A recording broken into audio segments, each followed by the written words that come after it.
కేటీఆర్ గారు ఉన్నారు, ఆయనతో కూడా కొద్దిగా మాట్లాడదాం. ఏ సార్ ఏంటి సంగతే?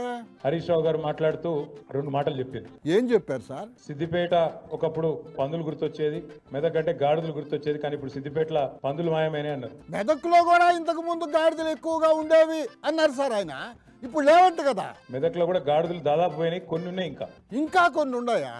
ఎక్కడున్నాయి సార్? అవి ఏందనేది చెప్పగాని ఉన్నాయి కొన్ని. రఫ్ గా ఎన్ని ఉన్నాయి సార్ గాడిదలు? ఇక అవి ఎన్నున్నాయో గన్ని లెక్క పెట్టుకోండి. పని పాత్ర పెట్టి జాతరకు పోయినట్టుగా ఈ గాడిదల పంచాయతీ ఎందుకు సార్? ఇప్పుడు ఊళ్ళో లెవెల్ ముంగట నన్ను గొట్టం పెడితే చాలు, ఒక తిట్లు కాదు. తిడుతున్నారా?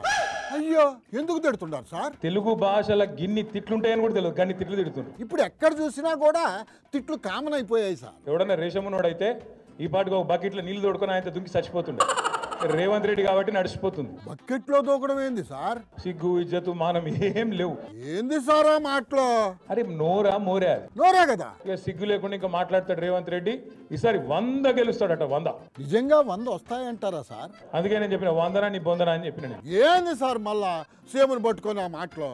మీరు కూడా అట్లా మాట్లాడితే ఎట్టా సార్? నాకు ఇట్లా మాట్లాడేది ఇష్టం ఉండదు నిజానికి. మరి ఎందుకు అట్టా మాట్లాడుతున్నారు? కానీ ఆయనకు ఆయన భాషనే అర్థమవుతుంది. అప్పుడు ఆయనకి మీకు ఏం తేడా ఉంటుంది సార్? ఎవడన్నా ముఖ్యమంత్రి ప్రపంచంలో ఏం చేస్తారు, ఆయన కోసుక తింటారా అంటాడు ఎవడన్నా? ఇంతవరకు అయితే ఎవరు అనలేదు.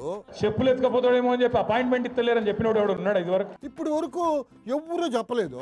నోరు ఇప్పితే పాపం ఇళ్ళకెళ్ళి డ్రైనేజ్ కంపు తప్ప ఇంకోటి రాదు. అందరి నోళ్ళు అలాగే కంపు కొడుతున్నాయి సార్. గబ్బు మాటలు, గబ్బు వ్యవహారాలు. సార్ ఇక చాలు సార్, ఇప్పటికే గబ్బు గబ్బు అయిపోయిందా? నియంతృత్వంతో ప్రజా ఉద్యమాలను ఆపగలరా? బెదిరింపులతో ప్రజా గొంతుకను నొక్కగలరా? తెలుగువారి మనస్సాక్షి సాక్షి టీవీ. సాక్షి టీవీ ప్రసారాల కోసం వెంటనే మీ లోకల్ ఆపరేటర్ను సంప్రదించండి.